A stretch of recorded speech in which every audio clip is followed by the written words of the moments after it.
अस्सलाम वालेकुम। AGM news के स्टूडियो में मैं हूं शाइस्ता चौधरी। आज हमारे साथ सीनियर सहाफ़ी अब्दुल गफ़ार साहब मौजूद हैं।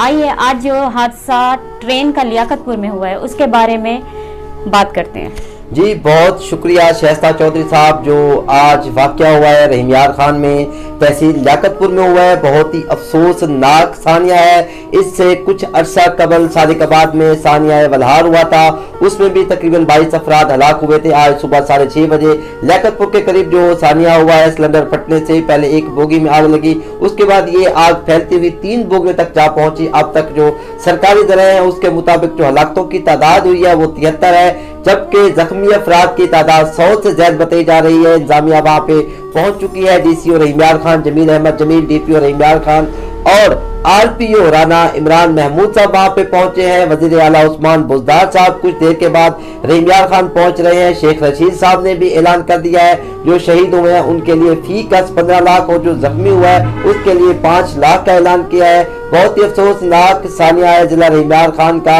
हर शहरी, पूरे पाकिस्तान के जो लोग हैं सब इस सानिया से दुखी हैं। हम उम्मीद करते हैं कि इंतजामिया भरपूर किरदार अदा करेगी और जो जख्मी हैं उनको बचाने के लिए डॉक्टर्स और इंतजामिया अहम किरदार अदा करेगी। जी शुक्रिया अब्दुल गफ़ार साहब।